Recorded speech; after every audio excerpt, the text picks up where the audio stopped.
Sejam muito bem-vindos, esse é meu coração saudável. Quero conversar um pouquinho com vocês sobre arritmias. Nós vamos fazer dois vídeos, esse é sobre arritmias benignas e depois nós vamos falar sobre arritmias malignas. Antes de qualquer coisa, vamos conversar um pouquinho e falar que o melhor lugar para a gente bater papo é lá no Instagram, @BrunoColontoni, tá certo? Então, se você quiser mandar uma pergunta, o melhor lugar é lá. Aqui, os comentários, eu leio quase todos, mas eu não consigo responder, tá certo? É muito vídeo rodando, então o melhor lugar da gente bater papo, da gente conversar, é lá no Instagram. Arritmias benignas. O que eu queria comentar com vocês é interessante, porque as pessoas acham que a arritmia é uma doença. A arritmia não é uma doença. A arritmia é um grupo de doenças que tem a ver com um distúrbio do ritmo cardíaco. Nem toda doença arritmia é grave, né? Mas tem um grupo de arritmias que é muito grave. E aí reduziam ou causavam morte súbita. E nessa indução da morte súbita, a gente acabou denominando essas arritmias de malignas. E aí ficou um outro grupo de arritmias, que a gente acabou chamando de benignas. Então, quais seriam as arritmias benignas? Lembrando que toda arritmia, toda doença, ela precisa de acompanhamento. E não, se você pegar e abrir um livro de arritmias, não tem esse nome, arritmias benignas. E eu acho que a principal motivação de eu fazer esse vídeo é esclarecer isso.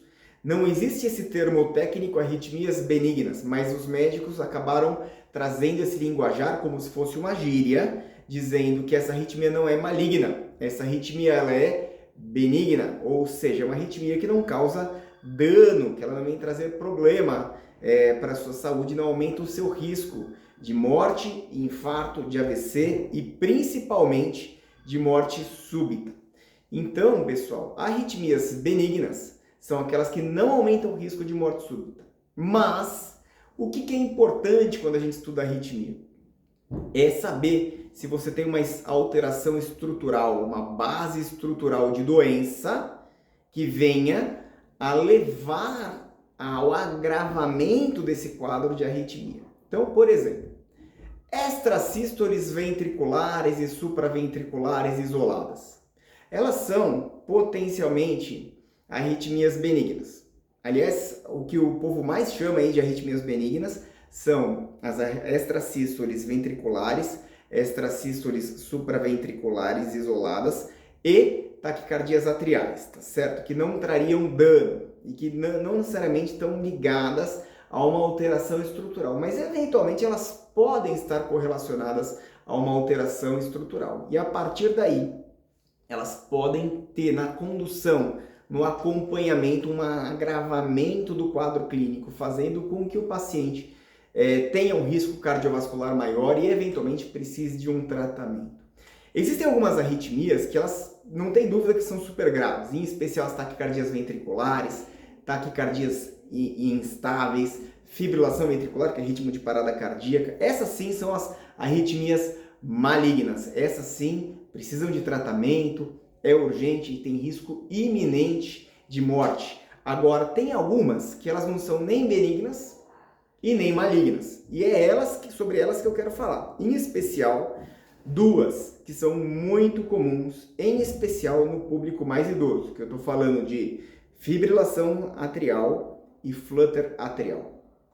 Por que no público idoso? Porque é um público que tem uma exposição maior a hipertensão arterial, disfunção diastólica, diabetes.